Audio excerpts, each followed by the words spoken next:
എല്ലാവർക്കും പുതിയൊരു വീഡിയോയിലേക്ക് സ്വാഗതം. നമുക്കിന്ന് പോത്തിൻ്റെ പതപ്പ് വരട്ടിയാലോ? അതിനായിട്ട് ഞാനിവിടെ 1/2 കിലോ പതപ്പാണ് എടുത്തിട്ടുള്ളത്. നന്നായിട്ട് കഴുകി വൃത്തിയാക്കിയ ശേഷം ഒരു കുക്കറിലേക്ക് മാറ്റിയിട്ടുണ്ട്.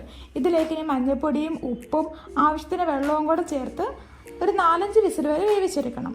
നന്നായിട്ട് ഇളക്കിയ ശേഷം അടച്ചു വെച്ച് വേവിക്കണം. നന്നായിട്ട് ഇതിനെ ഇളക്കിയിട്ടുണ്ട്. ഇനി നമുക്കിത് വേവിച്ചെടുക്കാം.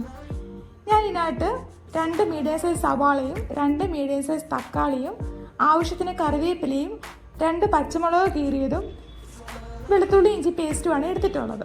ഇത് നമുക്കിതൊന്ന് റെഡിയാക്കി എടുക്കാം. ഇതിനായിട്ട് ഞാനിവിടെ ഒരു ചീനച്ചട്ടിയിലേക്ക് വെളിച്ചെണ്ണ ആവശ്യത്തിന് ഒഴിച്ചു കൊടുക്കുന്നുണ്ട്. ഈ എണ്ണ ഒന്ന് ചൂടായി വന്നിട്ടുണ്ട്. ഇനി ഇതിലേക്ക് നമുക്ക് കടുക് ചേർത്ത് കൊടുക്കാം. കടുകെല്ലാം ഒന്ന് പൊട്ടി വന്നിട്ടുണ്ട്. ഇനി ഇതിലേക്ക് നമ്മൾ ചതച്ച് വെച്ചിട്ടുള്ള വെളുത്തുള്ളി ഇഞ്ചിയും കൂടെ ചേർത്ത് കൊടുക്കാം. ഇനി ഇത് നന്നായിട്ടൊന്ന് ഇളക്കി കൊടുക്കുക. ഇതിൻ്റെ പച്ചമണം എല്ലാം മാറി ഒരു ഗോൾഡൻ ഷെയ്ഡ് ആവുന്ന വരെ നമ്മളൊന്ന് ഇളക്കി കൊടുക്കണം. ഇതിപ്പോൾ ഒരു ഗോൾഡൻ ഷെയ്ഡായി. ഇനി ഇതിലേക്ക് നമുക്ക് അരിഞ്ഞു വെച്ചിട്ടുള്ള സവാളയും പച്ചമുളകും കൂടെ ചേർത്ത് കൊടുക്കാം. നന്നായിട്ടൊന്ന് ഇളക്കി കൊടുക്കാം. ഇതിലേക്ക് കുറച്ച് ഉപ്പും കൂടെ ചേർക്കുകയാണെങ്കിൽ നമുക്ക് പെട്ടെന്ന് ഇത് വഴണ്ടി കിട്ടാനായിട്ട് ഹെൽപ്പ് ചെയ്യും. നന്നായിട്ടൊന്ന് വഴറ്റി കൊടുക്കുക. ഒരു ബ്രൗൺ ഷെയ്ഡ് വരുന്നവരെ നമുക്കിതൊന്ന് വഴറ്റി കൊടുക്കണം.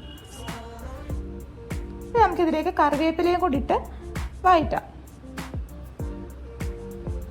ഇതിപ്പോൾ ഒന്ന് വഴണ്ട് വന്നിട്ട് നമുക്കിതിലേക്ക് തക്കാളിയും കൂടെ ചേർത്ത് കൊടുക്കാം. തക്കാളി ഒന്ന് വഴണ്ട് നല്ല ഉടഞ്ഞ് വരാറാവുന്ന വരെ നമ്മളിതൊന്ന് ഇളക്കി കൊടുക്കണം.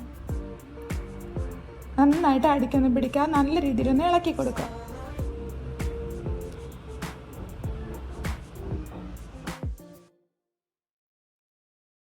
തക്കാളിയെല്ലാം നന്നായിട്ടൊന്ന് വരണ്ട് വന്നിട്ടുണ്ട്. നമുക്കിനി ഇതിലേക്ക് മസാലകൾ ചേർത്ത് കൊടുക്കാം. അതിനായിട്ട് ഞാനിവിടെ 1.5 ടേബിൾ സ്പൂൺ മുളക് പൊടിയും 1 ടീസ്പൂൺ ഗരം മസാലയും 1 ടേബിൾ സ്പൂൺ മല്ലിപ്പൊടിയും 1/2 ടീസ്പൂൺ മഞ്ഞൾപ്പൊടിയും 1 ടീസ്പൂൺ കുരുമുളക് പൊടിയുമാണ് എടുത്തിട്ടുള്ളത്.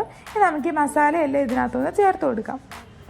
നന്നായിട്ടൊന്ന് ഇളക്കി ഇതിൻ്റെ പച്ചമണം എല്ലാം മാറുന്ന വരെ നമുക്കൊന്ന് ഇളക്കി കൊടുക്കണം.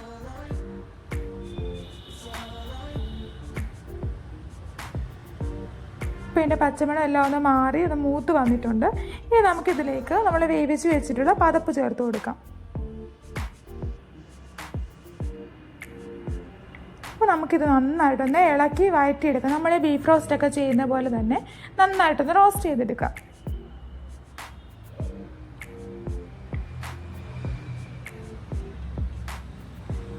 ഇതിപ്പോൾ നന്നായിട്ടൊന്ന് റോസ്റ്റായി വന്നിട്ടുണ്ട്. നമുക്കിതൊന്ന് ഇറക്കി മാറ്റി വെക്കാം. കണ്ടു, ഈ ഒരു പരുവത്തിൽ വേണം നമ്മളിത് ഇറക്കാനായിട്ട്. നല്ല അടിപൊളി ടേസ്റ്റുള്ള റെസിപ്പിയാണ്. നിങ്ങൾ എല്ലാവരും ട്രൈ ചെയ്ത് നോക്കണേ. ട്രൈ ചെയ്ത് നോക്കിയിട്ട് നിങ്ങളുടെ അഭിപ്രായങ്ങൾ കമൻസ് രേഖപ്പെടുത്തണം. ഇഷ്ടപ്പെടുകയാണെന്നുണ്ടെങ്കിൽ ലൈക്ക് ചെയ്യാനും ഷെയർ ചെയ്യാനും സബ്സ്ക്രൈബ് ചെയ്യാനും മറക്കല്ലേ.